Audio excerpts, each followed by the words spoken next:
Centro Cultural Inca Garcilaso. Estamos muy contentos de tener en esta oportunidad esta conferencia del Templo Arqueológico de Monte Grande, una nueva visión de la arqueología amazónica, a cargo de Quirino Olivera. Si no han podido hacerlo todavía, los invitamos a visitar la muestra de fotografía que está justamente aquí en la sala Pasoldán, que es la sala contigua.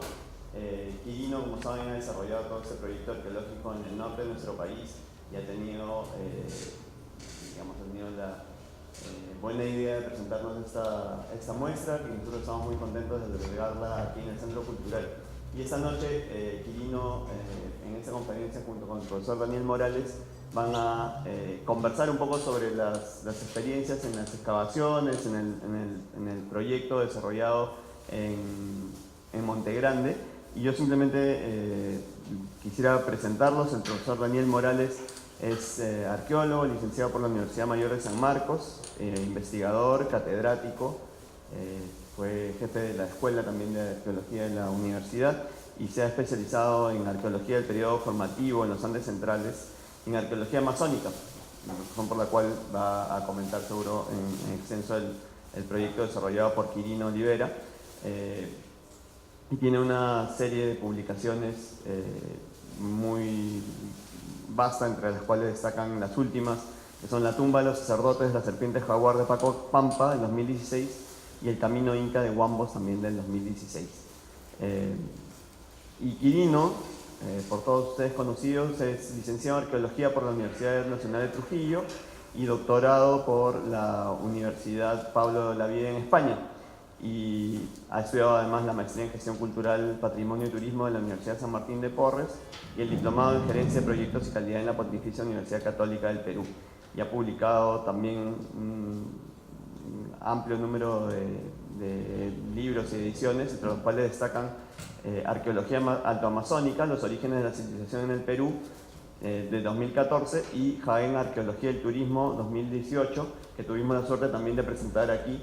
Así que, como se dice aquí, es caserito y estamos muy contentos de poder tener nuevamente a Quirino conversando con nosotros, ilustrándonos sobre el trabajo que hace y sobre todo compartiendo sus experiencias, que son de las más valiosas, creo, de la arqueología peruana contemporánea. Así que muy bienvenidos al profesor Daniel Morales y a Quirino, y gracias de nuevo por estar aquí y por elegir el Centro Cultural para compartir con nosotros sus experiencias. Muchas gracias.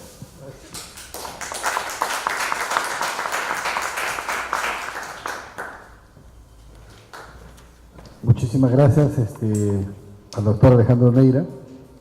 Muy contento de estar acá con ustedes. La verdad que para mí es un gran honor estar en este centro cultural que, como lo explicaba el doctor Alejandro Neira, me ha abierto las puertas para poder presentar siempre mis investigaciones, las publicaciones.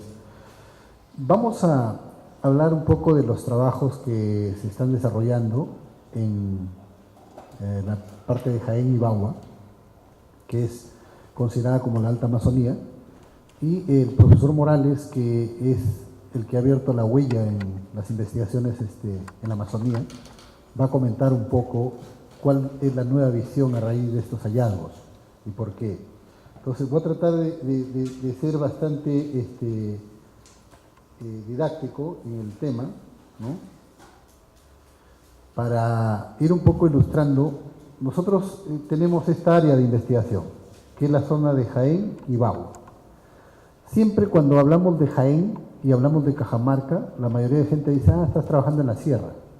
Yo quisiera aclarar de que Jaén está a 700 metros sobre el nivel del mar. Y en la desembocadura del río Chinchipe, hacia el Marañón, que también es Jaén, está a 380 metros.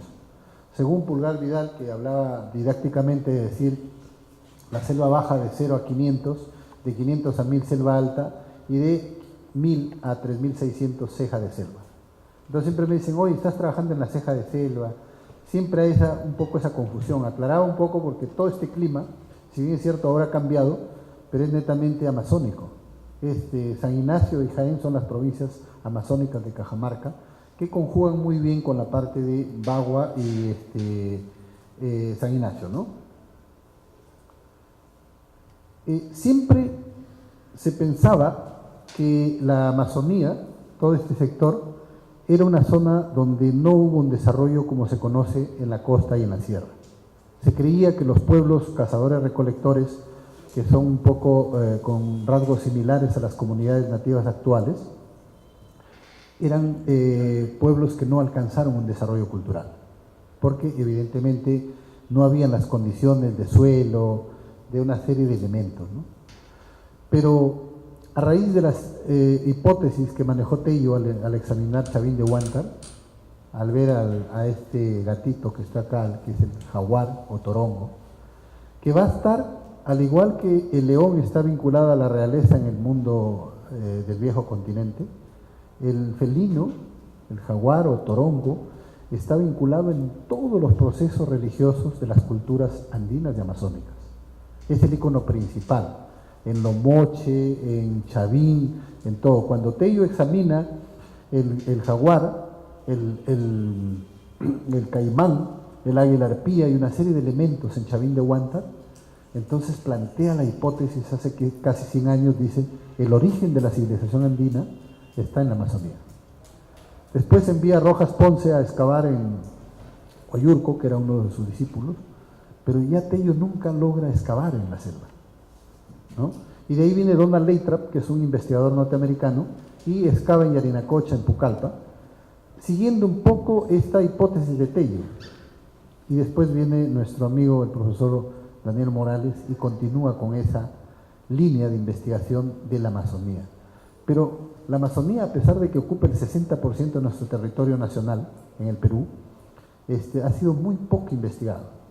Casi nadie investiga la parte amazónica. Cuando me he enfrentado en los congresos nacionales de arqueología en el Ministerio de Cultura, no había mesas de Amazonía, porque nadie quería apuntarse, no había quien exponga, no había quien escuche. Todo el mundo estaba concentrado en los moches, en los grandes monumentos, ¿no? Pero no había nadie de la Amazonía. Nosotros pensamos que los grandes aportes del felino están presentes, como este monolito del río Tambo, o en recipientes como este plato, donde está el felino y el caimán, ¿no? Dos elementos claves. Este plato estaba en el rostro de un personaje en un sitio arqueológico que se llama Las Juntas, en Bagua, ¿no? Pero uno de los elementos claves para la Amazonía, y eso lo va a decir nuestro amigo el profesor Morales, es la etnoarqueología, el dato que está presente en las culturas vivas. Aquí vemos los rostros, que es el arte de la piel, las pinturas, ¿no? El arte corporal, básicamente. Y acá vemos las pinturas de las juntas en Bagua. Exactamente igual. Ven los mismos colores, las mismas formas. Ahí están las respuestas que los arqueólogos necesitamos entender. Y esta es una imagen que me lo proporcionó Eduardo Neves, un arqueólogo importante de Brasil, que habla también del arte corporal en las culturas de la selva baja en Brasil. Acá vean este rostro con una especie de X alrededor del rostro de este personaje, un aguajún, y miren el arte rupestre acá, también las X. Ahí están las respuestas. El arte rupestre está presente en todo, y muchos de estos abrigos con arte rupestre está asociado a puntas de proyectil muy antiguas, de 10 a 12.000 años de antigüedad, ¿no? Puntas hojas de laurel, con tradiciones y representaciones de este tipo. Por ejemplo, este cóndor en vuelo, o buitre que le llaman, que está presente en la selva, también está a las orillas del Marañón, volando, viendo. Y este sitio, que es como un culto a las aves, los observadores de aves de Smithsonian, de cualquier lugar, se sentirían felices al ver un conjunto donde el personaje mismo es un ave, ¿no? Con plumas. O este ritual donde están cargando a un personaje, no sé si detenido o preso, y adelante está un personaje tocando una trompeta, que puede ser un caracol, un bututo, ¿no? Esto también está a las orillas del Marañón, de todos esos elementos. O esta impronta de las manos, que son la expresión, manos izquierdas, derechas, todo, como en la cueva de las manos de Argentina, como la cueva de Altamira, que también tiene la expresión de las manos. Toda esta riqueza está en la cuenca del Marañón. Por eso nosotros estamos hablando que de repente podría ser factible llamar la cultura Marañón, por la presencia del río, que también es conocido como el Alto Amazonas. Acá también están las manos, e incluso están los pies, pero grabados en piedra, también a las orillas del Marañón. Tomependa es un sitio ubicado donde desemboca el río Chinchipe, que son las aguas claras, al Marañón, que son las aguas oscuras. Tomependa es quizá el Chavín de Huántar enclavado en la Amazonía, 380 metros. Hay 13 montículos arqueológicos acá. Aquí llegó Humboldt en el año 1802, cuando se entrevista con el gobernador Checa, llega y conversa con los jíbaros. Y uno de los reportes más importantes dice que Humboldt tenía un reloj que sonaba tic-tac, tic-tac, y los jíbaros lo escuchaban con atención como si fuera un aparato extraterrestre, ¿no? Y Humboldt narra después y dice que los jíbaros eran expertos en repetir idiomas. Le hablaban alemán y hablaban perfectamente el alemán repitiendo, le hablaban en inglés, repetían en francés y así. Él manifiesta un comentario de los jíbaros sumamente positivo, ¿no? Acá yo tuve la suerte de hacer mi trabajo para graduarme como arqueólogo, ¿no? En el año 92 trabajé este tema y encontré las primeras pinturas murales en este sector. O sea, en el Boletín de la Católica está publicado un pequeño artículo y siempre ha sido uno de mis sueños excavar este sitio. Todavía no lo he podido lograr. Aquí está, en la desembocadura del río Chamaya, donde se une al Marañón, el sitio del Almendral. Aquí hay algunos fragmentos de cerámica tipo Wari. Lo que quiero decirles con este tema es que acá hay un culto y ritualidad al agua importantísima, porque donde se une el río hacia otro se produce lo que se conoce en quechua y aymara como los tinku, la unión, la convergencia, el encuentro. Pero siempre está en la margen derecha de donde se une el río. Tomependa, si ustedes se acuerdan, Tomependa es en la margen derecha donde se evoca el río Chinchipe, y en este caso el Almendral está también en la margen derecha. Aquí está el montículo más grande. Aquí nosotros estamos pensando en desarrollar un proyecto haciendo un inventario de todas las plantas con un curandero primero y después con un botánico de la Universidad Cayetano Heredia. Porque en este montículo es donde se concentran todas las plantas que están en el entorno. Y debajo está la arquitectura monumental. Este es un rostro en un valle impresionante de Chontalí, en Jaén, donde se ve la nariz y todo esto. Y al costado está el cerro Corcomado, donde surge el agua. Abajo la ritualidad donde se une a los ríos y arriba donde nace el agua. Aquí está la estela de Chontalí, a un costado, y al otro costado está el monolito de Pampas del Inca y una serie de conjuntos de esculturas de piedra. Pensábamos que estos pueblos eran salvajes y no tenían desarrollo, era mentira. Esto es una escultura tamaño de un celular y está tallado como si fuera con agujas, ¿no? Y es una piedra muy dura. Y estamos hablando de una antigüedad de 5.000 años aproximadamente, ¿no? Lo importante de esto es que al costado de este sitio hay una plaza circular hundida, exactamente igual a la de Chavín de Huántar. Entonces Tello tenía razón. El origen de la civilización andina está en la Amazonía y desde allá está viniendo, porque no creo que después de hacer la plaza de Chavín la gente se vaya a la selva a estar haciendo estas plazas. Y yo con seguridad cuando excavemos acá, en esto que le llaman el Coliseo de los pobladores locales, vamos a encontrar el desfile de jaguares que describe el doctor Lumbreras y las gradas están ahí presentes, ¿no? Estos son los montículos que encontramos y siempre se pensaba que eran montículos de formación geológica natural, es decir, mucha maquinaria para nivelar las chacras agrícolas o utilizarlo como cantera, le metieron caterpillar. No existe para el Ministerio de Cultura en ningún sitio. Estos no existen en los inventarios, o sea, lo podemos destruir hoy día y mañana no pasa nada, sencillamente. Yo llegué a este sitio que se llama Casual, en Bagua, y el señor Filomeno Lozano, que estaba al costado, el dueño del terreno, estaba a punto de meterle maquinaria porque decía que le interrumpe esta loma para sembrar su papaya. Entonces le daba más rentabilidad a la papaya, entonces yo le rogué a Filomeno, no lo hagas hasta excavarlo, ¿no? Cuando lo excavamos, miren lo que salió debajo. Ustedes pueden ver ahí, y debajo una huaca perfectamente construida, con mucha gente. Una de las cosas que yo excavo y veo que la arqueología tiene un enfoque social. A la gente los capacito, nunca han excavado en su vida, han sembrado arroz, han dedicado a las labores agrícolas y después se convierten en arqueólogos. Es más, los obreros dicen, ahora yo soy arqueólogo. Y me da mucha alegría porque se sienten felices haciendo eso, ¿no? Entonces excavamos con toda la gente y ahí está el montículo.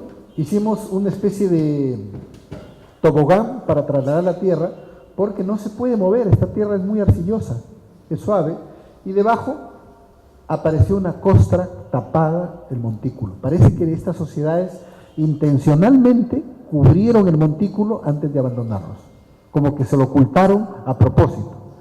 Pero esta costra gruesa con piedra y arcilla fue lo que ha conservado los murales que están debajo. No habría forma en un medio tan lluvioso como se presenta en la zona de que se conserven esto de manera intacta. Miren las piedras, toneladas de piedra. Un día vino un par de volquetes, me dicen, doctor, ¿lo buscan? Sí, señor, he venido a que me venda la piedra. Digo, no, eso es arqueología, ¿cómo le va a vender la piedra? No importa, nadie se va a enterar, de paso usted tiene plata. No se puede. Estas piedras las habrán cargado en changuinas, en pequeñas canastas, con una vincha en la frente, y han cargado miles de piedras para colocarlos encima. Y miren las calzadas, y miren cómo un área en excavación. Estos han sido los problemas de los arqueólogos. Los arqueólogos que han ido a la selva han hecho pozos de 2x2 o pequeñas trincheras y no encontraban más que piedra y tierra. Y decían, acá no pasa nada. Nosotros le hemos metido unidades hasta de 800 metros cuadrados, unidades de 10x10, y miren abajo cómo sale. Acá las piedras nuevamente, y debajo una capa de ceniza de 1,70 m, apareció una quincha, un muro, y detrás del muro un caimán con el hocico acá y que está caminando por encima de unas serpientes. Estas serpientes encontramos 2 corales vivas ahí. Los obreros quisieron matarlo, pero yo le pedí que no los mataran, porque eran las guardianas que estaban custodiando este mural impresionante. Es un mural que está intacto, que está visto, conservado y puesto en esta capa de ceniza para preservarlo intencionalmente. También hay vasijas, urnas funerarias, cuyo en el interior hay entierros, y al costado encontramos este tipo de recipientes que son platos masateros, donde se bebe el masato, ¿no? Que está a la altura de la boca del personaje, como si fuera su bebida para que lo acompañe al más allá. Y analizando el interior encontramos que esta tenía almidón de yuca. La yuca, al igual que la papa en el mundo andino, en la Amazonía jugaba un rol importantísimo. Donna Leitra lo describe claramente, que la explosión demográfica que había en la selva se debía a el alimento principal de la yuca, que se combinaba con los peces, con las carnes, con todo tipo, ¿no? Entonces, este es el tipo de entierro que nosotros estamos encontrando. Vemos el ritual de enterramiento de los templos, pero también vemos una mandíbula de un camello. En pleno calor hay la presencia de camellos presentes ahí en el ritual de enterramiento. La cerámica que está asociada, que sale en los rellenos o en tema, es una cerámica incisa polícroma. Y estas 2 vasijas, que probablemente en el mercado negro podrían haber costado hasta $50,000, están en Suiza ahora, ¿no? Han salido de contrabando, porque cuando le preguntaban a un arqueólogo de acá de Lima, oye, ¿esta vasija es de acá de Perú?, decía que no, porque nunca lo había visto. Entonces, sencillamente podía salir, ¿no? Este es otro sitio arqueológico que se llama Las Juntas. Aquí nosotros cuadriculamos todo el área y debajo aparecen estos murales impresionantes. Nuevamente la presencia de la espiral, la arquitectura es muy distribuida, de columna a columna hay 1,34 m exacto, como si fuera una wincha láser. Y finalmente nos vamos a Jaén, donde se salvó de milagro el templo, un pequeño montículo que cuando nosotros llegamos era un botadero de basura. Acá la gente botaba toda la basura, los vecinos del entorno estaban cansados. ¿Qué pasó? Esta huaca no sirve, hay que meterle caterpillar. De hecho, el vecino le había metido una carretera al costado. Un cura se le ocurrió hacer una iglesia en el año 78, pero los niños, los bebitos morían del mal del susto. Se asustaban mucho y obligaron a aquel cura a abandonar a la iglesia y se mudara a otro lado. Y nosotros encontramos los restos de la iglesia, ¿no? Las bases, las columnas, Pensábamos que no había nada, ¿no? Pero abajo salió esto. Impresionante, una arquitectura. Salió entierros con personajes con caracoles terrestres. Este es un curandero de Pucallpa que está sentado sobre una planta de ayahuasca, que tiene los caracoles como el vínculo que le da para proyectarse hacia el más allá. Encontramos también concha spondylus, que viene del Golfo de Guayaquil, que es la calcifer, la que se consume. Encontramos esqueletos de guacamayos, ¿no? Que es la suerte, y personajes en vuelo transportados por guacamayos, ¿no? Y encontramos este templo. Después, debajo de la basura de todo eso, encontramos esto. La revista Arqueólogo de Estados Unidos nos consideró como uno de los 10 top del mundo. Era impresionante revisar en una revista que en medio de un basural no encontramos esto. Y acá acumulamos la piedra, porque no había dónde más ponerla, y la gente que nos visitaba se tomaba fotos porque era una pirca muy bien hecha. Entonces decíamos, disculpe, eso no se ha descubierto, no es arqueología. No importa, pero está bonito igual. Se tomaban fotos. Entonces, encontramos esto y no sabíamos qué cosa era finalmente. Porque eran muros que daban vuelta y vuelta, había arquitectura debajo, se nos acabó la plata y tuvimos que volverlo a tapar con arena y tierra. La gente se enoja mucho cuando yo lo tapo las áreas, pero no se da cuenta que en media hora una lluvia lo puede destruir, ¿no? Después de esta temporada venimos y excavamos esto con el apoyo del gobierno regional de Cajamarca y encontramos este recinto en forma de espiral, ¿no? Que se puede visualizar ahí. El recinto está aquí, el Plan Binacional Perú-Ecuador, el embajador Eduardo Martinetti nos ayudó para un proyecto y comenzamos a definir más la arquitectura y aparece este templo, maravilloso, con una estructura importantísima, y al centro de esto aparentemente está una tumba que tiene forma de serpiente, que hemos encontrado una serpiente también cerca ahí de piedra, que es un luquero que lo ponen en el cuello y que la cabeza de la serpiente sale a la derecha y que la cola sale a la izquierda, y acá en el centro, en el hueco que se forma la cola, estaría sepultada la tumba, porque antes hicimos un ensayo con una antorcha y se formaba una serpiente en movimiento. Es el amaru, es lo sagrado del mundo, ¿no? También puede ser un personaje que está con los brazos extendidos. Acá estaría la cabeza. Esto no es mala excavación, sino que lo dañó las bases de la iglesia, ¿no? Le hizo un hueco ahí, pero rescatamos un poco el rostro, los brazos y las piernas. El brazo derecho envuelve hasta llegar al personaje que está mirando al este, que tiene un collar de dientes humanos perforados, y el brazo izquierdo llega hasta este recipiente que es como si tuviera una taza en la mano izquierda. Ahora estamos excavando con la ayuda del Ministerio de Cultura en esta parte, para bajar un poco más. No tenemos ninguna prisa, nos han ofrecido dinero para explorar la tumba, pero solamente hacerle un hueco a la tumba y sacarlo a ver qué pasa. Así que no tenemos ningún apuro, vamos a esperar todavía para excavarlo detenidamente.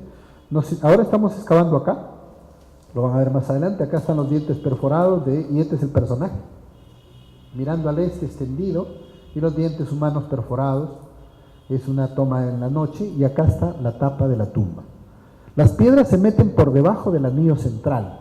Quiere decir que primero sepultaron la tumba de pozo, colocaron las piedras para sellarlo y de ahí hicieron el espiral. Si yo quisiera sacar una piedra de estas, tengo que tumbarme todo el espiral central, el anillo. Entonces hay que excavarlo con paciencia.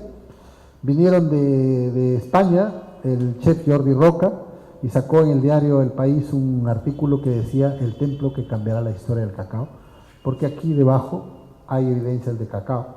Ahora nosotros estamos excavando este sector, ¿no?, de Monte Grande. Evidentemente estamos excavando aquí para completar el espiral, estamos escalando aquí para ver el vértice y estamos excavando aquí para ver la entrada. Estratégicamente no hay mucho que avanzar, pero evidentemente ahora ustedes pueden ver, esto es Palanda en Ecuador, y esta quebrada con el río Valladolid forman el río Chinchipe. Aquí donde se une, donde se origina el río Chinchipe, finalmente Francisco Valdés, que es un arqueólogo de Ecuador que trabaja para el IRD de Francia, en un montículo así excavó no lo excavó muy bien porque no sabía que había una espiral. Entonces demoró 12 años y hizo una serie de huecos, estos huequitos que siempre los critico yo a mis colegas que no te dan ninguna información, ¿no? Y en el centro de la espiral encontró las huellas de una quema del altar de fuego y debajo estaba la tumba. Una tumba repleta con artefactos. O sea, definitivamente nosotros tenemos la tumba en Monte Grande, es un poco 5 veces más amplio que el de Ecuador, y encontró un coquero que tenía chachando la coca y dentro encontramos restos de coca. Acá Francisco Valdés encontró estas vasijas, pero dentro de esta vasija, que además es una concha spondylus, que envuelve el rostro de un personaje, de cuyo interior emerge que tiene 2 facciones diferentes, encontró el almidón del teobroma cacao, ¿no?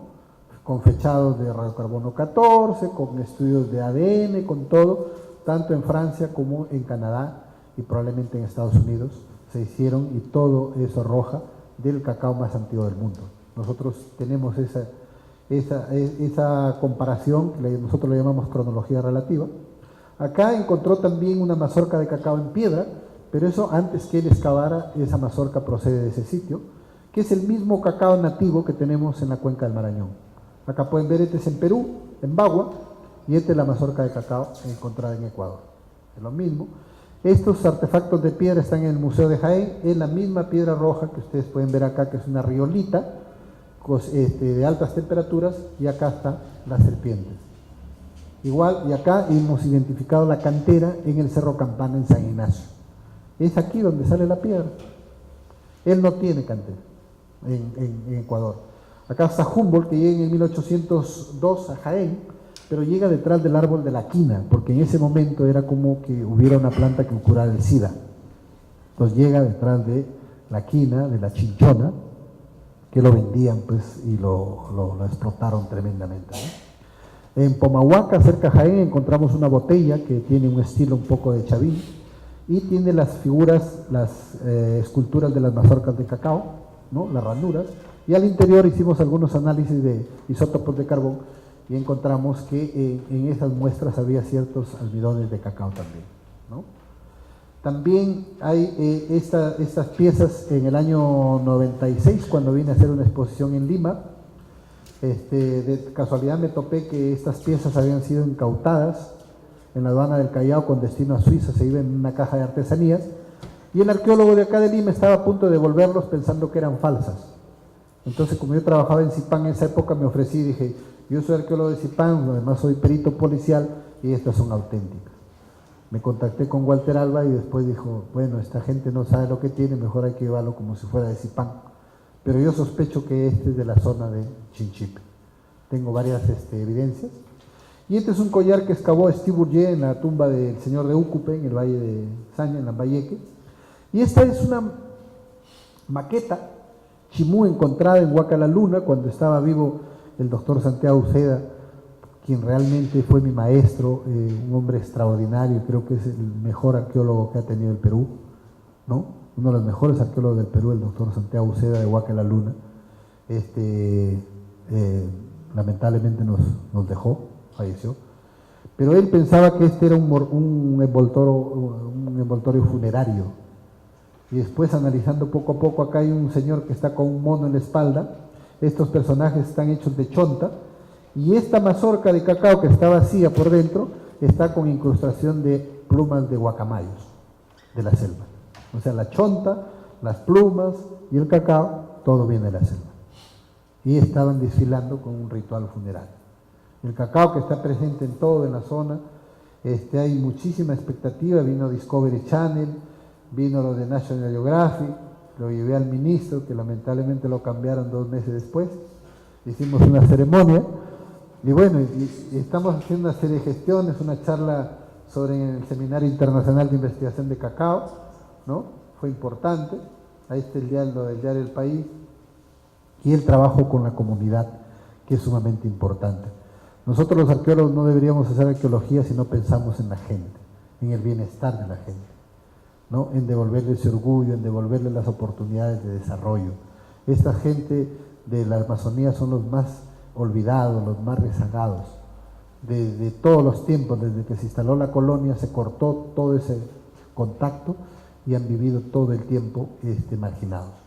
Entonces, la arqueología que se desarrolla en esto tiene que ser pensando en ellos, pensando en su desarrollo, pensando en la educación. Estos son mis obreros, que los entreno cada día antes de excavar, les doy clases de todo lo que puedo y realmente se encariñan con el patrimonio. Se vuelve cada familia de ellos. Procuro no darle trabajo a varios miembros de una sola familia, procuro escoger a varias familias, un miembro por familia. Y cuando no hay varones en la familia, le doy trabajo a las mujeres para que laven cerámica. No es mucho lo que ganamos, pero igual se avanza. Acá está la revista Arqueólogo y nos ha dedicado prácticamente 19 páginas en un artículo impresionante con Roger Adolph. La República, el diario El País, el Fórum de Shanghái en China nos consideró como uno de los 10 mejores descubrimientos arqueológicos del mundo en el año 2013, ¿no? Estoy dando una conferencia, me parecía increíble, mentira estar en un escenario tan importante, dando una conferencia después de haber excavado en estos basurales. Este año, en octubre, del 2 al 6 de octubre, estuve en Nueva York, donde me otorgaron el premio Raíces Latinas. Me otorgan muchos premios, pero lo que necesito es presupuesto para seguir excavando. Entonces le comento a Alejandro, le digo, ¿cuándo será que me den un cheque? ¿No? Entonces, igual es el alcalde de Glencoe, que también me otorgó un certificado, ¿no? Que es una maravilla, dice que ese certificado vale muchísimo, pero yo hubiese querido que sea un cheque con muchos ceros a la derecha para seguir excavando, pero igual, el señor se emocionó muchísimo con la Amazonía y en junio del próximo año va a venir con su esposa. Es poco usual ver que es un abogado y un alcalde de Nueva York, de una ciudad de Nueva York, que se interese por nuestra cultura, pero realmente fue un hombre apasionado. Tuve la suerte de encontrar un hombre apasionado con eso, me otorgó esto. Las publicaciones por las cuales ha sido motivo los hallazgos arqueológicos, este libro se publicó en Brasil, esto lo publicó el Banco de Crédito para sus clientes VIP, y ha sido una serie de publicaciones. Esto se presentó acá en el Centro Cultural, por eso yo me siento como en casa y le agradezco al doctor Alejandro Neira que llegue hasta el vigilante abajo, me conoce, me dice, pase usted nomás. Entonces es importante sentirse a gusto en un lugar. En Brasil se publicó esto también con don Arturo Jarama, que está acá presente. Hicimos un seminario, al cual yo le fallé y no pude asistir. Pero igual, y este es el libro que publicamos, presentamos en este centro cultural, que lo financió la Municipalidad Provincial de Jaén, ¿no? El alcalde Walter Prieto es un hombre apasionado por la cultura. Es más, él dice que anda conmigo porque él se parece a un huaco y yo lo ando exhibiendo, ¿no? Lamentablemente ya termina su gobierno, no se reelige, pero he recibido un apoyo muy, muy importante. Imagínense que una municipalidad provincial publique un libro, ya es casi un éxito increíble, ¿no? Entonces, esto es lo que ya pasamos, y finalmente la arqueología todavía se hace de esta manera, ¿no? Dejamos el carro en un lugar y tenemos que, como en la época de Tello, seguir en las mulas, en los caballos. Muchísimas gracias por haberme escuchado.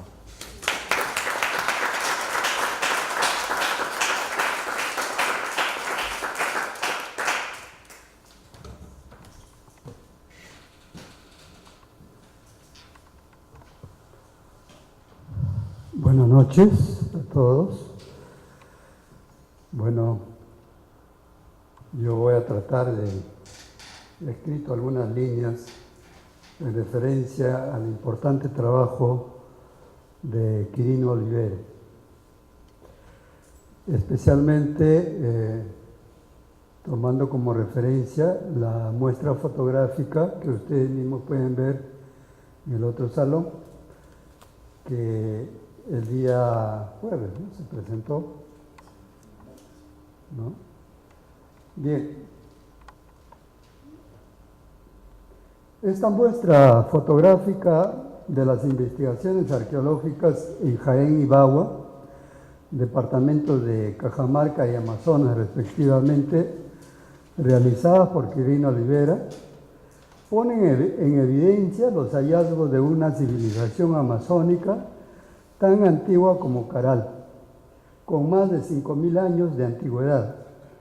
A la vez, pone en agenda viejas discusiones sobre los orígenes de la civilización andina y rompe paradigmas de que en la selva nunca existieron sociedades complejas, teoría fundamentada en el determinismo ambiental, suponiendo que en este territorio solo existían pequeños grupos itinerantes de organización muy simple que vivían de la caza, la pesca y la recolecta.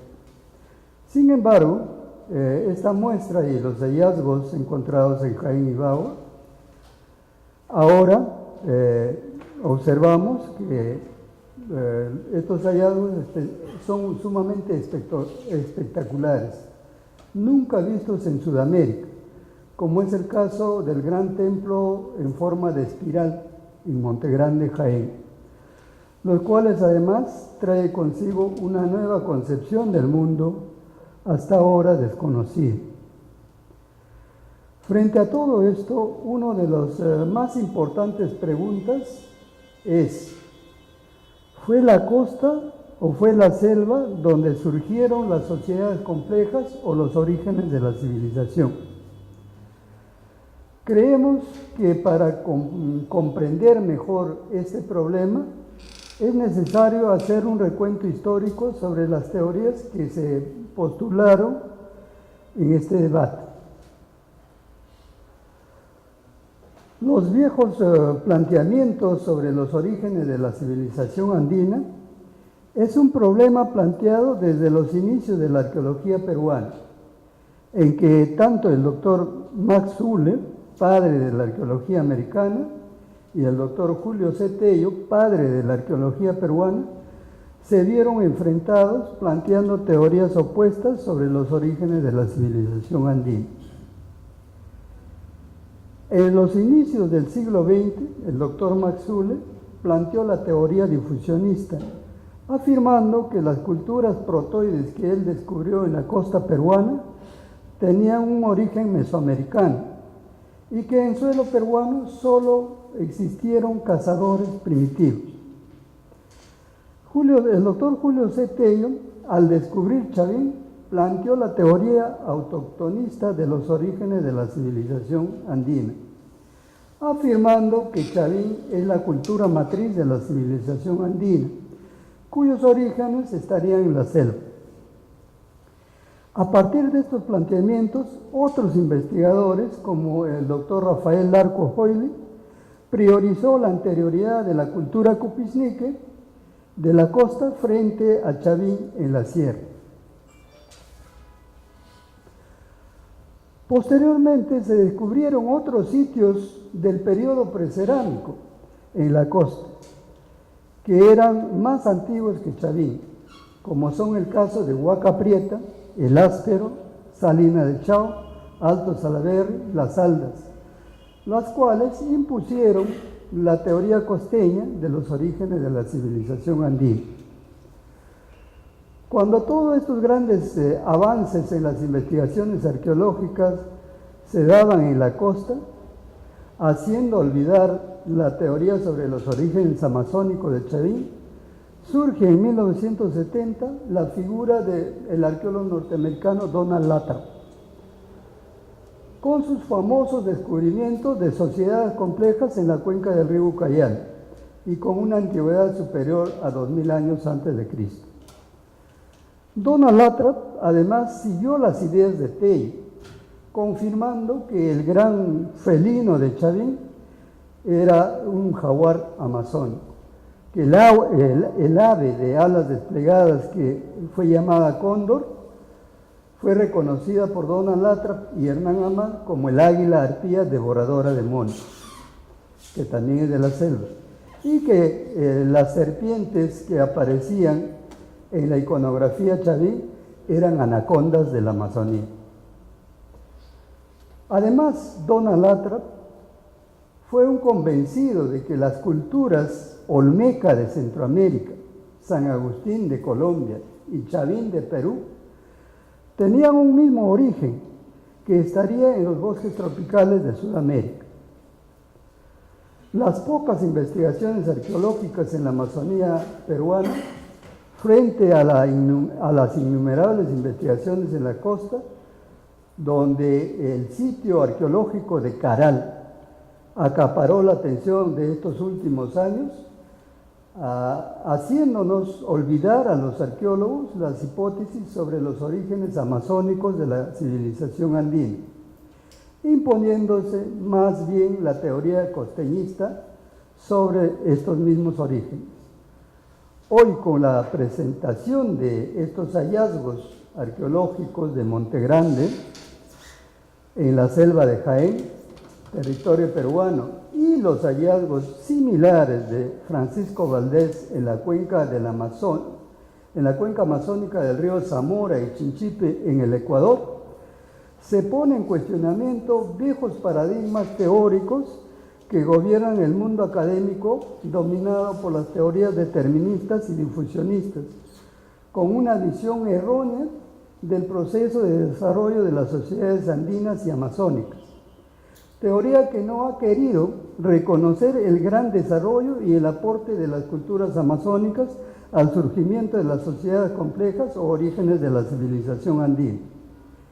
Esta visión errónea tiene sus consecuencias en el presente, en el pasado y futuro de los pueblos amazones, a quienes se les niega su historia y derechos territoriales, considerándolos incluso como ciudadanos de segunda o tercera categoría.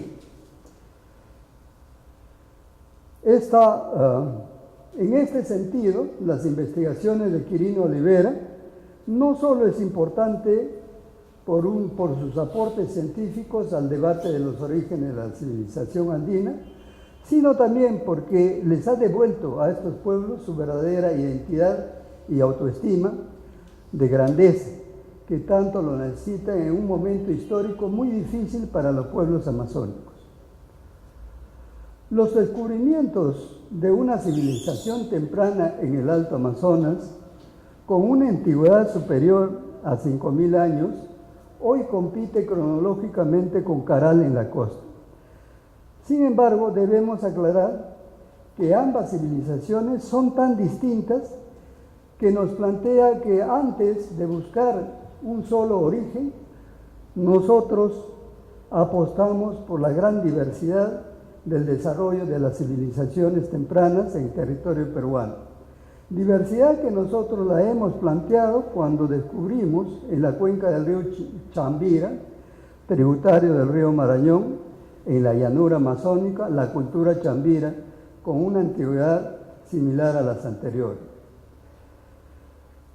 pero tan distinta a la vez, la cual confirma que no existe un solo origen de la civilización andina y amazónica, sino más bien es tan diversa como la misma geografía y sus recursos.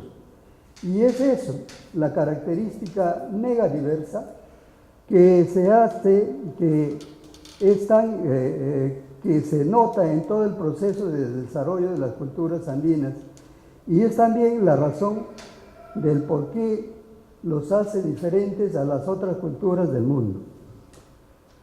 Sin embargo, estas investigaciones de Jaén y Bagua, como dice el mismo autor, Quirino Olivera, son preliminares, pues faltaría ajustar la cronología absoluta con la cronología relativa y hacer un análisis comparativo de las primeras sociedades complejas que aparecen en la costa, la sierra y la selva. Ponemos como ejemplo Caral, Cotox y Monte Grande. También es importante definir los contextos asociados, pues muchos elementos culturales, como la cerámica, artefactos de piedra, hueso y otros objetos, vienen de entierros intrusivos después que los centros ceremoniales del precerámico fueron abandonados. No olvidemos que Monte Grande se encuentra también en el ámbito geográfico de la cuenca del río Marañón, al igual que el gran sitio ceremonial de Pacopampa, del periodo formativo, el cual es evidente de que interactuó con los centros ceremoniales amazónicos de Ecuador y Colombia. Otro aspecto importante de las investigaciones de Quirino Olivera es su metodología y su estrategia de trabajo en el campo. Para un arqueólogo no es tan fácil descubrir sitios arqueológicos en la Amazonía. Su descubrimiento se debe a una estrategia de indagación con los pobladores de la localidad, lo cual le ha permitido descubrir que montículos llenos de vegetación, algunos usados como basurales, puedan ser resultado de ocupaciones antrópicas con evidencias de ocupaciones muy antiguas del hombre amazónico. Asimismo, es importante la metodología de excavación en área, lo cual ha permitido ver los centros ceremoniales completos, lo cual es casi imposible cuando se excava en pequeñas cuadrículas o trincheras, como lo han hecho otros arqueólogos sin éxito en la misma zona. Esta metodología no solo la aplicó en Monte Grande, sino también en los sitios de San Isidro, Casual y Las Juntas. No solo le permitió recuperar evidencias de antiguos centros ceremoniales en forma de espiral, sino también recintos de grandes estructuras de pilastras enlucidas y con frisos polícromos, y entierros intrusivos con vasijas sofisticadas de estilos aún desconocidos. Finalmente, quiero destacar que esta cultura del Alto Amazonas, que ha sido denominada por Francisco Valdés como cultura mayo chinchipe Marañón y que se desarrolló en el territorio peruano ecuatoriano, responde también a un proyecto binacional en convenio de los dos arqueólogos, Valdés y Quirino Olivera, como una de las formas de entender nuestro pasado, olvidando fronteras republicanas o coloniales y volviendo al gran imperio que fuimos para entender nuestra identidad sudamericana. Muchas gracias.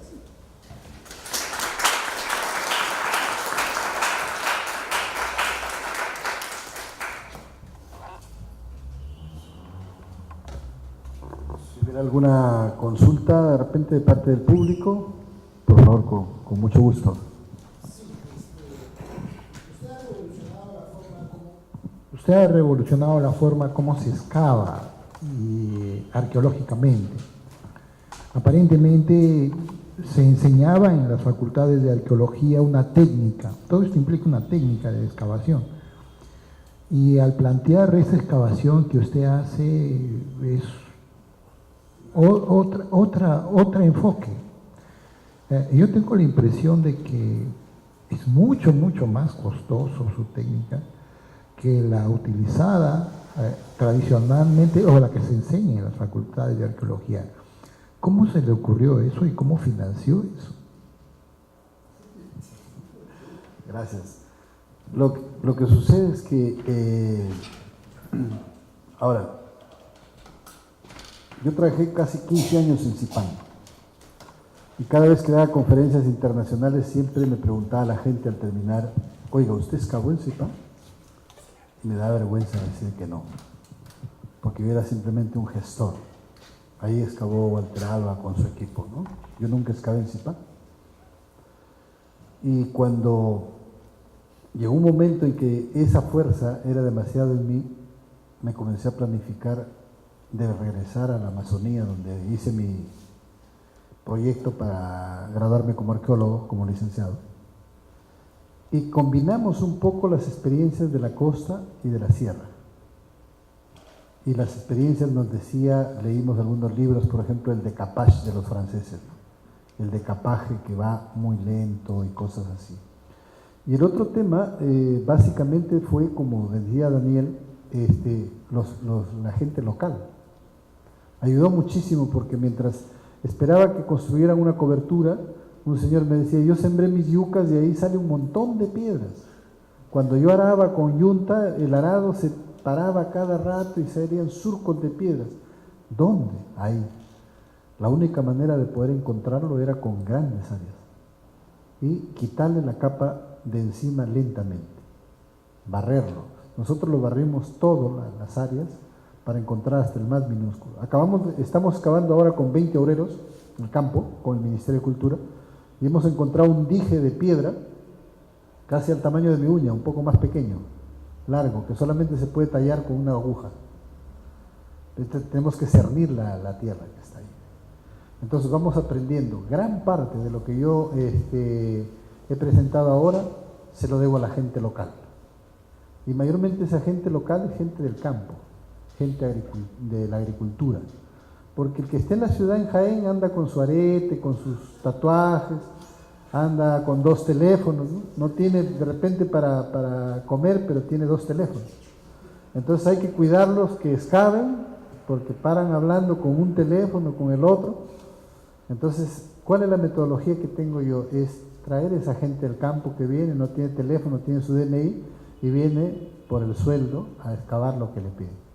Y es gente muy positiva, que además nos tiene una historia viva que nos cuenta cada rato. Esas pinturas murales las descubrí, como decía Daniel, en las orillas del Chinchipe vive un señor, Gregorio, que ahora tiene 90 años, y una noche cuando estaba en las orillas del Chinchipe, después de que me dio un pescado frito con tomate y arroz graneado y una papaya de postre, y me dijo: disculpe, ingeniero, acá no hay más que darle. Le digo: es una maravilla, el pescado lo acababa de sacar él del río Consuelo, nunca había comido un pescado tan fresco. Entonces este es el paraíso. Y en la noche, con un mechero, con un candil, le digo: bueno, acá pues no hay mucho desarrollo, ¿no? Como en la costa, que hay pinturas. Me dice: acá también hay, ¿no? Allá se ha derrumbado una sequía así y ha salido unos restos de pintura. No te puedo creer, Goyo. Le digo: sí, mañana nos vamos a verlo, dejando todo. Y nos hacemos: sí, me enseñaba. Aquí está, todavía no le creía. Entonces, cuando hemos comenzado a limpiar, abajo estaban las pinturas. Qué importante es trabajar con la gente. Por eso hablo mucho de la etnoarqueología, de ver con las comunidades nativas. Y creo que es una metodología que yo lo recomiendo, no solamente porque da buenos resultados, sino porque permite aglutinar a la gente para el trabajo. O sea, hay que poner un buen presupuesto para trabajar con 30, 40 personas. Es muy lindo, porque hacemos el pago a la tierra, hacemos un brindis, hacemos una comida. En Jaén, por ejemplo, antes de excavar el templo de Monte Grande, hicimos un churumbo, que es una sopa de plátano con oreja de chancho, de cerdo. Y en esas ollas grandes, y vino el alcalde, vino toda la gente, y después de la comida viene el brindis, con aguardiente o con chicha, y empezamos el trabajo, como lo hacían nuestros ancestros, ¿no? Perdón, ¿usted tenía una pregunta al fondo?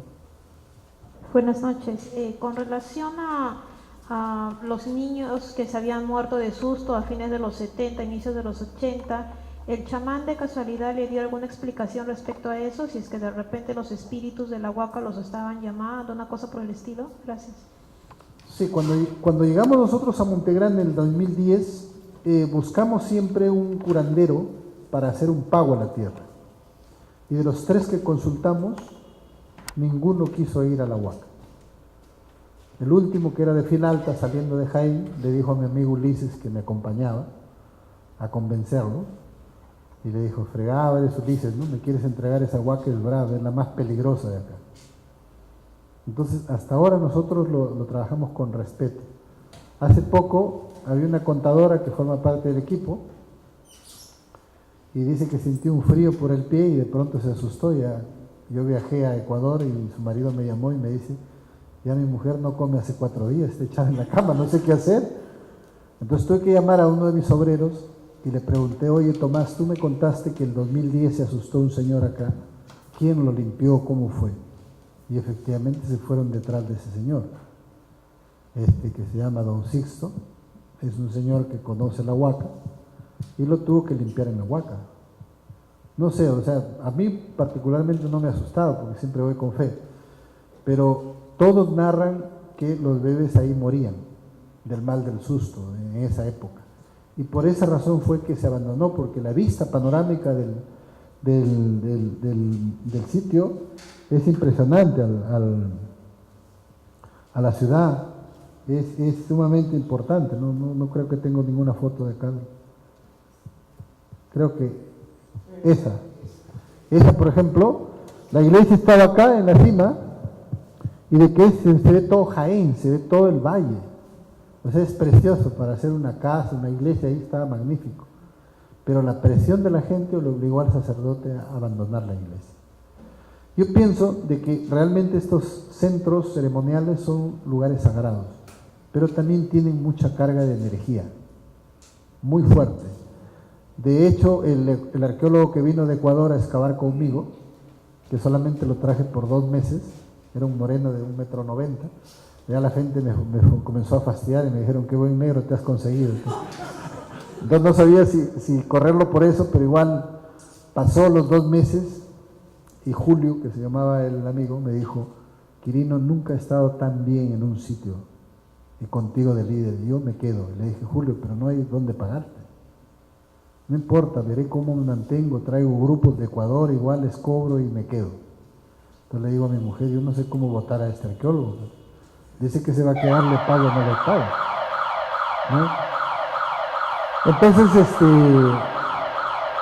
yo me vine preocupado acá a Lima, y cuando llegué acá, él me dijo de que su hijo se había caído desde el segundo piso de su casa en Ecuador, y que esa huaca estaba maldita, que él nunca más volvía ahí, y que me recomendaba por favor que yo también me vaya, ¿no? Yo me sonreí y le agradecí, y bueno, se fue. No sé si la huaca lo botó o fue una mera coincidencia, pero ese lugar hay que mirarlo con mucho respeto. Particularmente entre todos los que trabajan conmigo, yo aconsejo que no vayamos con ninguna ansia. La gente va y nos dice: oiga, acá hay tumbas de oro por allá, ustedes están perdiendo el tiempo acá. Nosotros los arqueólogos en realidad no buscamos tumbas, no buscamos oro, buscamos un proceso científico que realmente valga la pena. La Huaca Montegrande, el templo de Montegrande, está a 5 minutos de la Plaza de Armas de Jaén. Ahora hay vuelos diarios Lima-Jaén, y los turistas se van a Cuela con mucho segmento importante, muchos grupos. Entonces nosotros estamos intentando captar ese segmento de turismo cultural que ya está interesado en Cuela para que vaya a ver el templo de Montegrande. Y estamos tratando de luchar. No es fácil, pero ahí vamos dándole duro, y créanme, para mí es difícil conseguir plata para investigar y encima para ponerlo en valor, porque cuando este templo se ponga en valor, el que menos va a ganar soy yo, porque ya tendré que irme a buscar otra huaca, ¿no? Bueno, usted creo que tiene otra pregunta, ¿no? Sí, buenas noches. Primero felicitarlo por su trabajo, es muy interesante lo que se está mostrando. Una pregunta netamente arqueológica. Sobre los contextos funerarios, ¿ha hecho alguna prueba de isótopos sobre los cuerpos para ver alimentación, o si son de la zona, o tal vez el material no estaba debidamente conservado para ese material, para ese examen, ¿no? La otra pregunta es más que todo una reflexión, ¿no? Como lo comentó el profesor Morales, este descubrimiento que usted ha realizado rompe el paradigma, ¿no?, de que en la Amazonía escaseaba esta cuestión de la complejidad cultural, que muchos arqueólogos de influencia norteamericana han tenido siempre en la predilección por la costa, ¿no?, o por la sierra. Y siempre surge este debate, ¿no?, a partir también de los trabajos de Lathrop, ¿no?, de que la Amazonía tuvo más influencia sobre la costa. También después, con los descubrimientos en Caral, se reafirmó esta postura de que la costa tuvo más influencia, ¿no?, en los Andes. Yo lo pienso en un panorama global, que siempre la influencia cultural tiene mayor pegada en un momento y después decae, ¿no?, y después surge otra vez, ¿no? Y que no sé tanto en los trabajos de la Amazonía, pero las continuidades culturales deben estar presentes en algún momento, ¿no? Mi pregunta va al caso de que, por lo que me comenta, tiene trabajos preliminares, ¿no? No sé si tiene más datos o tiene planificado ver otros asentamientos o otros montículos para ver esa cuestión de afirmar estos momentos de mayor injerencia de la Amazonía sobre la parte de la cordillera, ¿no? Esa es mi pregunta, ¿no?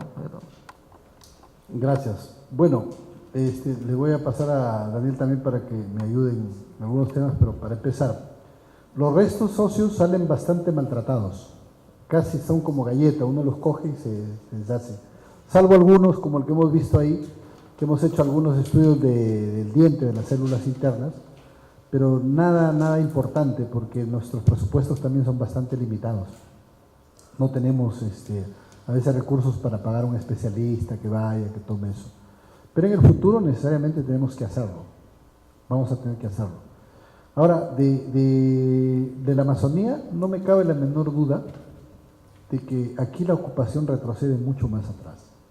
Acabo de estar en Ecuador en una conferencia para Flasco y me encontré con el director de Cultura de Bogotá, de Colombia, y él me contaba que Chiribiquete, que es una reserva importantísima de arte rupestre donde el jaguar es el principal elemento representativo, tiene 19.500 años. Y lo que sucede es que siempre se nos saltan al cuello un montón de investigadores que ya están acostumbrados a decir que acá hay cosas muy tardías y que lo más temprano está en otro lado.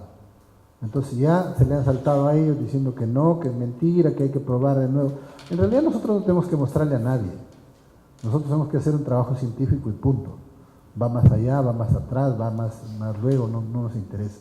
Nosotros trabajamos para el tema social. En Brasil también allá hay Roosevelt y todos están planteando ocupaciones de 12, 15, 17 mil años, ¿no? Entonces yo considero que hubieron varias oleadas de grupos sociales que se instalaron en la Amazonía, asiáticos, americanos, no sé, una serie de las puntas Clovis que vinieron de repente por la parte de la sierra y bajaron un poco a la Amazonía, no se sabe. Pero la Amazonía sin duda tiene una antigüedad mucho más lejana de lo que nosotros imaginamos. Este tema de los descubrimientos de la arquitectura monumental es la pauta que nos marca que nosotros no teníamos la menor idea que en la Amazonía existía esto, pero existe. Yo estoy seguro que vamos a seguir bajando, que vamos a encontrar otros elementos. En Tarapoto he ido, y muy cerca, media hora de Tarapoto, hay un montículo exactamente igual al de Montegrande. En Guayaquil, en Nueva Cajamarca, hay una arquitectura tipo cuela. Y está el Gran Zapozoa, y hay una serie de cosas. Está ese felino en el río Tambo, y está los petroglifos de Puyaro y todo eso. Entonces, lo que pasa es que no hay mucho incentivo para la Amazonía. Daniel se cansó de batallar en el tema, y yo me encontré al lado de él, siempre lo he admirado desde que yo estaba estudiando en la Universidad de Trujillo. He leído sus libros, sus publicaciones de Chambira, y dije, algún día yo quisiera acercarme a este señor, y eso es lo que hice viniendo a San Marcos, ¿no? No sé qué opina Daniel. Bueno, hablar en cuanto a la antigüedad, si fue los Andes o fue la Amazonía, creo que a estas alturas de los conocimientos ya es bastante claro la información que los arqueólogos nos están proporcionando en referencia a sociedades tempranas en la Amazonía. Tan tempranas que prácticamente comparado a lo andino, desde la época de los cazadores y recolectores, hay mucha diferencia cronológica. Hasta ahora, en los Andes, se consideraba que Piquimachay era el hombre más antiguo. Además, Piquimachay es el único caso y ha sido sumamente cuestionado. Actualmente se asume de que Piquimachay no tiene más de 15.000 años de antigüedad, ¿no? Mientras en la cuenca amazónica, investigaciones de arqueólogos bastante serios como Ana Roosevelt, por ejemplo, Eduardo Neves, Están comprobando pues de que la presencia paleolítica en la Amazonía podría superar los 32.000 años. En el estado de Piauí, por ejemplo, un equipo de arqueólogos franceses liderados por un tal Guidon hizo excavaciones en esta zona, en piedra pintada, y descubrió una serie de elementos, y entre ellos un fragmento de cráneo humano. Ese fragmento de cráneo ha sido fechado y salió publicado en los diarios internacionales, con 50.000 años de antigüedad. Prácticamente nadie lo cree, ¿no? Pero posteriormente Guidon y su equipo consiguieron más de 32 fechados radiocarbónicos de la zona de Piauí y arrojaron pues un promedio entre 32.000 a 25.000 años de antigüedad, superando pues todos los fechados existentes en Sudamérica e incluso en Norteamérica, ¿no? Ese es uno de los aspectos más importantes para hablar de cazadores y recolectores. En lo que se refiere a primeras sociedades con alfarería y con una economía ya sustentada no solamente en la caza, la pesca, sino también en la agricultura, también tenemos fechados bastante antiguos. Ana Roosevelt tiene un fechado de un sitio en la zona del Brasil con 6.000 años de antigüedad con cerámica, ¿no? Nosotros en la cuenca del Chambira sacamos carbono 14 y cuando recibimos los fechados de 5 muestras, una de ellas arrojaba 6.000 años. Y nosotros decimos, esto es una barbaridad, no puede ser, porque en ese momento, estoy hablando de 1987, 88, nadie se iba a imaginar, ¿no? Y los otros 4 fechados estaban entre los 2000 y 1000 antes de Cristo, ¿no? Ahora, con todas las evidencias que se están encontrando en la zona amazónica, creo que esto es posible. Incluso Donald Latra no tiene fechado radiocarbónico y él hace una cronología relativa comparando los estilos de Cotox Guairajirca en Huánuco y Tutixcainio temprano en el Ucayali. Y compara los estilos y son iguales, similares. Entonces dice, bueno, en Cotox hay fechados de 1830 a.C. Y como él tiene una teoría de que todo sale de la Amazonía, dice, bueno, pues en el Ucayali debe ser anterior. Porque incluso él traza la ruta de salida de los grupos amazónicos hacia el área básicamente de Cotox. Uno de los sitios importantes es la Cueva de las Lechuzas, donde también encuentra el mismo estilo de cerámica, ¿no? Entonces este estilo de cerámica que Donald Latra supone que tiene 2000 años, parece que no es así, es mucho más antiguo. Yo tuve la oportunidad de trabajar con un arqueólogo renombrado, Augusto Yuela, que vino, él es colombiano, trabaja también en la Amazonía y estaba interesado en el trabajo de Donald Latra. Lo llevé al Ucayali, ¿no? Y le dije, mira, aquí ha excavado, este es el sitio. Y buscamos, incluso todavía quedaba las huellas de sus excavaciones en cuadrículas que había hecho Donald Latra. Y limpiando, encontramos algunos fragmentos de cerámica. Y el doctor Augusto Ayala me dice, oiga, ¿esto es de aquí? Claro, le digo, esto es una cosa que encontró Donald Latra. Mira, me dice, yo estoy seguro que esto, mínimo 4.000 años. Porque yo este mismo estilo de cerámica lo tengo en Colombia y tiene más de 6.000 años de antigüedad, ¿no? Entonces hay una serie de elementos, ¿no?, que nos están llevando, digamos, a plantear pues de que en la Amazonía hubo un desarrollo mucho más temprano. ¿Y por qué esto?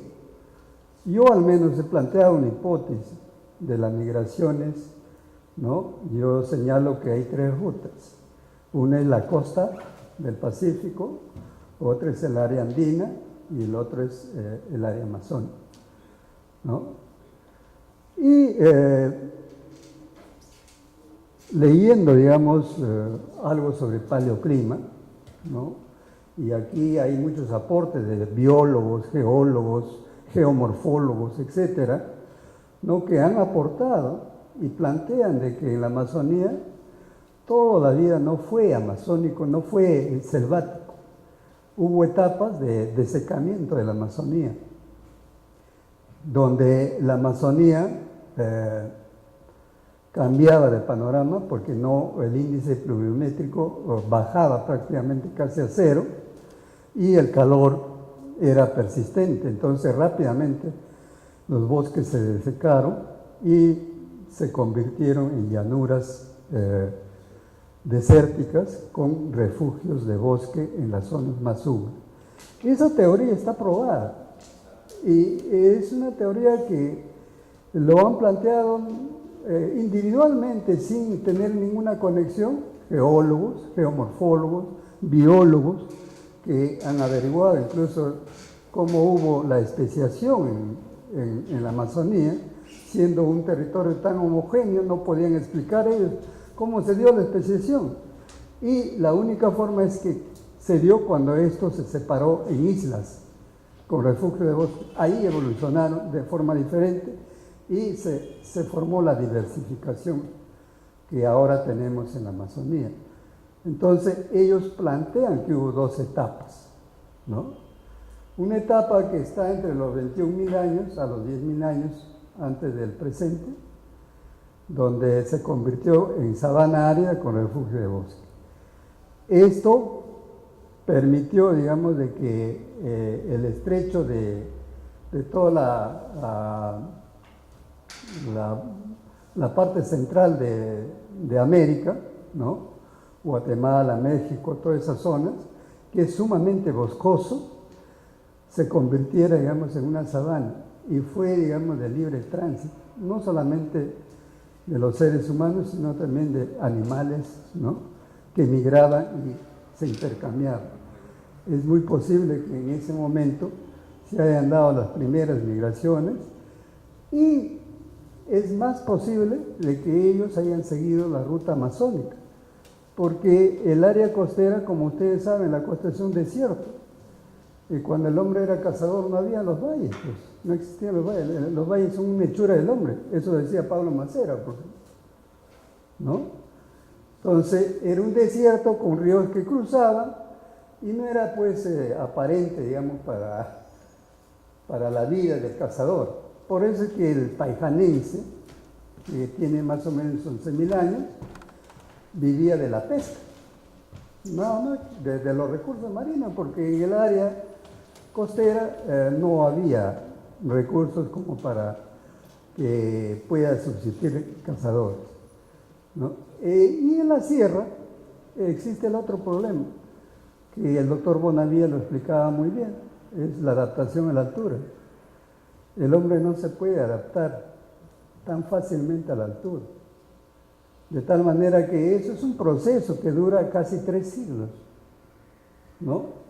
Y eso demuestra que todos los abrigos rocosos de la zona de Junín, Cerro del Pasco, tienen pues ocupaciones que no pasan de los 9.000 años, ¿no? O sea, son ya ocupaciones bastante tardías, incluso cuando ya, digamos, existía experimentaciones de domesticación de plantas y animales.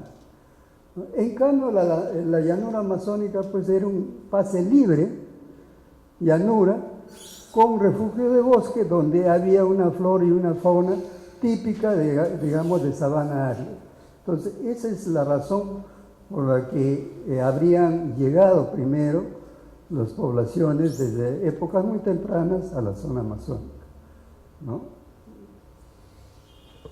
Bueno, vamos a dejar una pregunta más, a ver si hubiera por ahí, para ir terminando.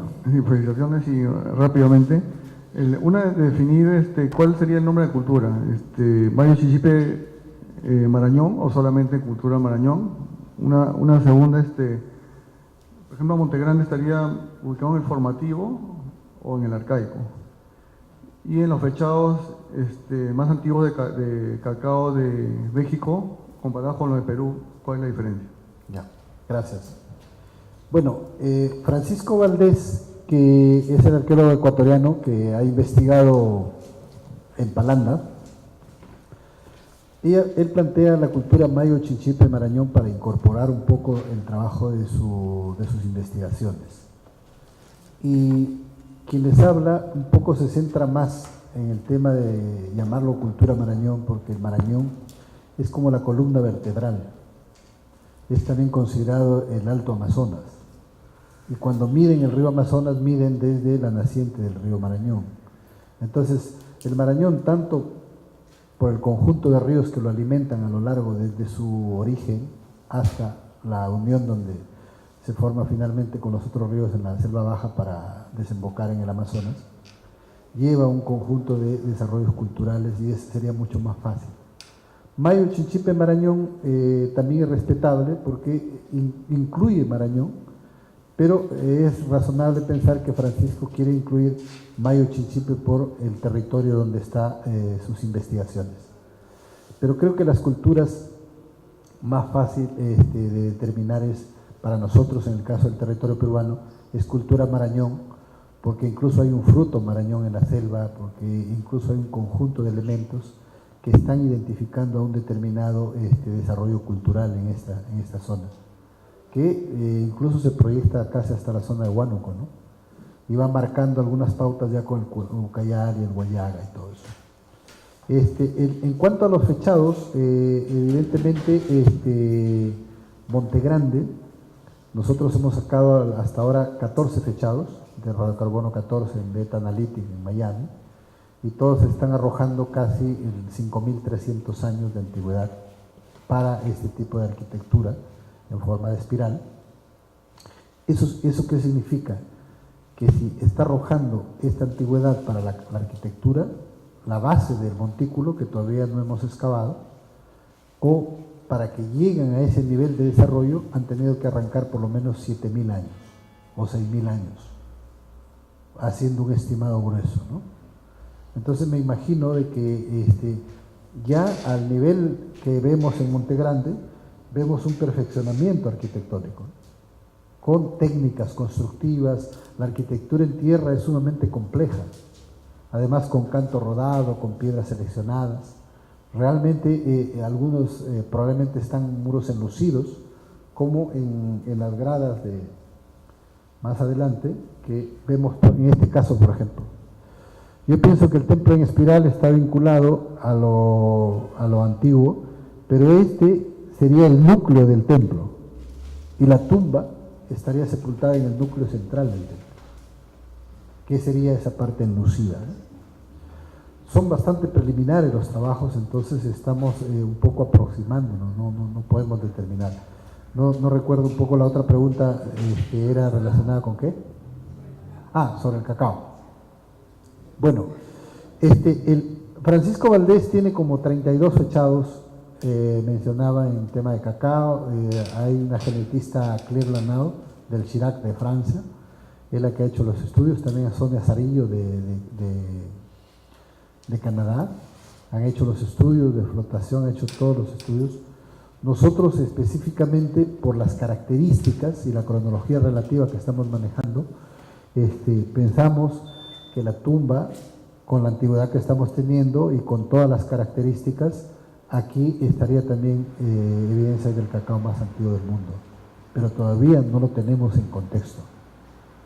Pero a raíz de esta investigación del cacao hemos salido a investigar en el entorno, en esas vasijas, en esas botellas de cerámica tipo Chavín y todo eso, y estamos encontrando muchas evidencias de cacao, que el cacao está siendo representado en soporte de piedra, de concha espóndilos, de oro y de cerámica, que son los soportes más importantes de la ritualidad del mundo prehispánico.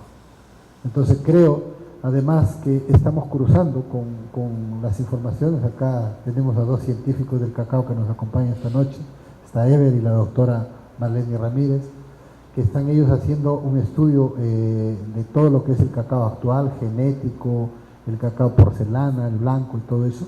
Pero cerca de Jaén está, por ejemplo, Huarango, donde hay mucha piedra roja, que está en las mazorcas, y está Bagua, donde hay relictos de cacao.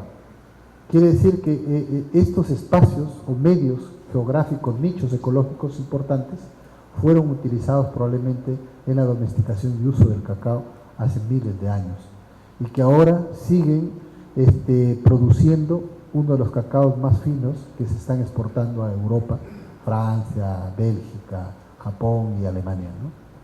Creo que en ese sentido nosotros, una de nuestras líneas de acción, de interés del cacao, es porque el cacao mueve la economía mundial, y nosotros queremos que con el tema del cadmio, con el tema de las cosas, nosotros no quisiéramos convertirnos en productores de materias primas, o que nuestra gente, nuestros campesinos sigan entregando su pepa lo más barato y después vengan envueltos en los cacaos más finos y ni siquiera vuelvan al Perú, que se vendan en el extranjero como lo mejor.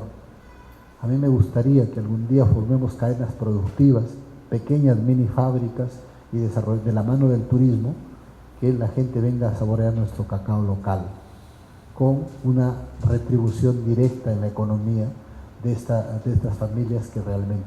Para eso hacemos arqueología. Yo le decía a un arqueólogo en Ecuador hace poco, si yo siento que mis trabajos no sirven a la gente, dejo de hacer arqueología. Porque uno de los problemas que tuvieron los franceses fue eso, se comprimieron tanto y eran los laboratorios especializados y nos juntábamos para hablar a mi capa más antigua, mi evidencia más antigua, y cuando despertábamos hacia afuera nos dábamos cuenta que la gente no lo sentía, no lo percibía. Yo siento que con la arqueología que estamos haciendo, ahora hasta los políticos que postulan a la alcaldía ponen en sus propagandas la Huaca Monte Grande. Entonces, me da risa, ¿no? Yo a una estación de Grifo a echar combustible y veo un almanaque de un político con su foto y al costado la Huaca Monte Grande. Caramba, qué maravilla. Entonces, creo que cuando nuestros políticos cambien un poco de enfoque y se den cuenta de cuánto puede el patrimonio cultural, arqueológico, ayudar en el desarrollo y la sostenibilidad del mismo, creo que vamos a estar realmente en mejores condiciones. Esto que ustedes han visto que hemos logrado ha sido con los pocos recursos de las municipalidades, también contándoles el cuento del turismo, porque un alcalde jamás va a dar para una investigación científica. Entonces, le he tenido que enamorar al alcalde, decir, mire, si nosotros descubrimos un templo va a venir mucho turismo acá, entonces están emocionados, ¿no? Pensando en eso. Pero ahora creo que esto se va a convertir en realidad, o sea, no era del todo mentira lo que yo le decía, ¿no? Entonces, no sé, creo que he contestado a la pregunta, sí, de alguna manera, por favor.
Sí, yo creo que usted tiene toda la razón.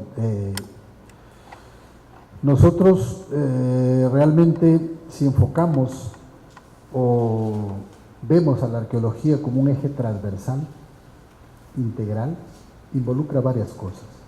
Involucra la parte científica, pero involucra la parte social e involucra la parte educativa. Nuestros profesores, por ejemplo, de historia, siguen enseñando esas viejas notas de culturas antiguas, de que lo chimú es Lambayeque y solamente la costa. Yo fui profesor de la Universidad Pedro Ruiz Gallo en un programa de profesionalización y cuando estaba dictando clases entró un profesor y me dijo, ¿puede darme unos 5 minutos para dar los temas a los profesores de Historia y Geografía? Estaba un colega encantado, pasa. Y me puse a un costado. Entonces él empezó en la pizarra a escribir cultura Grecia, cultura Roma, egipcio y todo. Y al final puso los incas. Y se fue. Entonces, yo lo miro y digo, este es un profesor de historia y geografía que está formando a los profesores de historia y geografía que le van a enseñar a nuestros niños, a nuestros jóvenes. Y vamos a hablar de los griegos, de los egipcios, de Mesopotamia, de Roma, de todo. Y al final los incas como un tema de pasada. Y les apuesto que todos tomaban lo primero porque estaba en la literatura. Y de repente los incas también, ¿no? Pero nada más. Entonces, yo coincido con usted porque la gestión es sumamente importante. Si no tenemos un tema de gestión, no involucramos. Yo pienso que, por ejemplo, un proyecto arqueológico de este tipo podría estar en el tema de inclusión social, Ministerio de Inclusión Social, en el Ministerio de Ambiente, porque a través de la arqueología nosotros hacemos lo que explicaba el profesor Morales de los cambios climáticos. Leía con mucha pena que la UNESCO o alguien estaba diciendo de que pronto en el 2020 o 2021 los nevados que nos dan agua acá a Lima se van a acabar. Y en Jaén mismo, la quebrada, el río Amojú que pasa por el centro de la ciudad, cuando yo llegué en el 2010 traía bastante agua. Ahora aparece un chorro por el medio de la ciudad y la gente sigue urbanizando el entorno y sigue vendiendo casas y todo eso. Todos nos estamos mudando a las grandes ciudades. San Ignacio dice que no va a tener agua más que dentro de 3 años. Y no estamos manejando como esto que nos enseña la arqueología, que abajo había un ritual de culto al agua, pero también arriba en el cerro Corcovado había un culto con las estelas. Entonces nosotros tenemos que alimentarlo de arriba. En el cerro Ilucán, en Cutervo, encontraron una serie de joyas sepultadas ahí y la gente no sabía por qué. Eran de culturas de la costa que han subido a tributar como una ofrenda a la gran montaña Lapu sagrado, que es de donde brota el agua. En Shanghái, en China, el Fórum de Shanghái el año pasado, del 1 de diciembre al 6 creo que estuve presente, el tema principal era el agua, del mundo entero. Y debemos ir hablando entonces el Ministerio de Ambiente, el Ministerio de Cultura, el Ministerio de Turismo. Podría ser un eje transversal, pero habría que ponerse la mano y ver, por ejemplo, yo no veo mucho desarrollo. Esa plata que me han dado del ministerio fue porque yo fui a la ministra acompañando a un congresista de Cutervo por esto de Cerro Ilucán, a ayudarlo.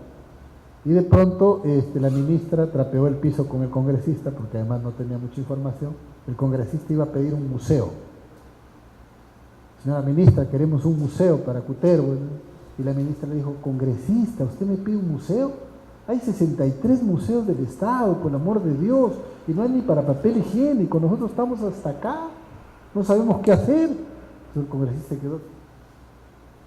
Bueno, también he venido acá con el doctor Quirino, que está excavando en Jaén, entonces yo saqué mis 2 libros, el anterior y este, se lo puse a la ministra, le conté todas las glorias y la ministra, qué interesante, pues no sabía de esto, sí, pero le voy a dar la noticia. El ministerio no ha puesto un solo sol en esto, nada.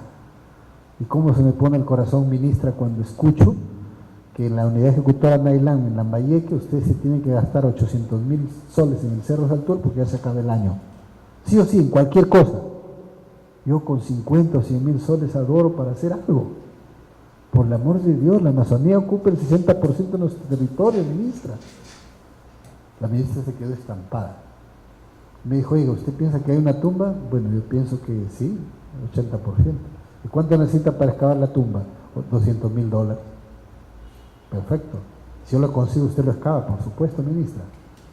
Una mañana, cuando yo había perdido la esperanza, me llama el director de Patrimonio Arqueológico y me dice, lo llamo por encargo de la ministra, doctor, no hemos podido conseguir los $200.000, pero hemos conseguido 200.000 soles.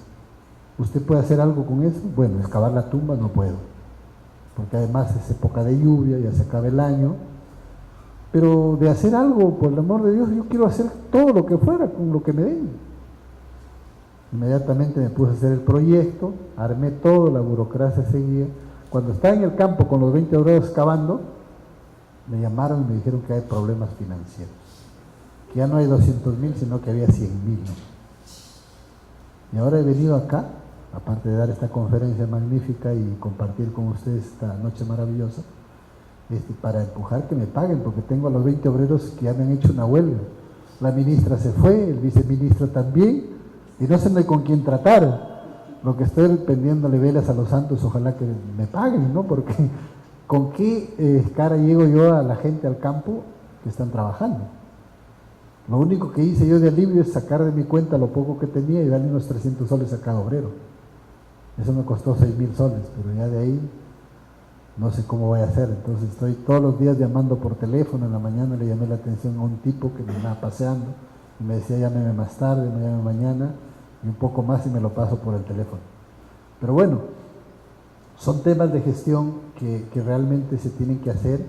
Una experta en arquitectura de tierra de Varsovia, de la Universidad de Varsovia, quería venir con 3 doctorandos a dar clases y capacitación sobre conservación y arquitectura de tierra. Lo único que quería es que le garantice que ella puede venir a practicar, que la huaca va a estar abierta. Y le dije, bueno, yo no le puedo garantizar nada, este es un país donde usted está bien y mañana ya no está. Entonces lamentablemente perdimos esa oportunidad. Pero en realidad eso, el tema de la gestión es sumamente importante. Yo creo que nosotros los arqueólogos a veces somos muy malos gestores, nos abocamos a la investigación y salimos y a veces no vemos.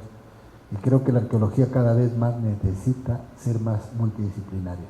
Aparte de los especialistas, gente de que vaya difundiendo, de que vaya captando y que vaya recogiendo estos dineros para que nosotros los científicos seamos cada vez más eficaces, ¿no?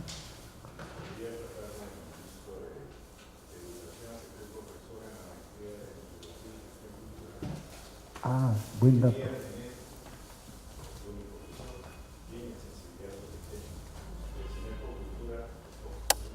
De repente.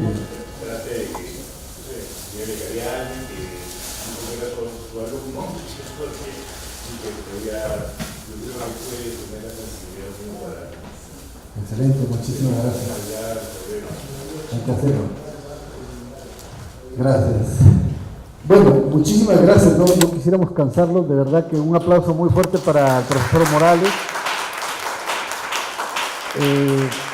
Gracias al Centro Cultural, gracias a don Alejandro Neira y esperamos haber contribuido en algo esta noche. Jaén está abierto para que los que quieran visitarnos, yo estoy encantado, y para los que quieran colaborar así en gestión todo, yo puedo darle mi tarjeta también. Estoy muy agradecido con todo el tema, al contrario, y también arqueólogos, estoy buscando, convenciéndolos, porque como los sueldos a veces son bajos, casi no tengo residentes, entonces alguien va a hacer un plan de monitoreo y gana 10.000 soles, en comparación que le va a pagar 5.000 mensual y no quiere irse a solearse ya todo el día, ¿no? Muchas gracias, gracias por todo.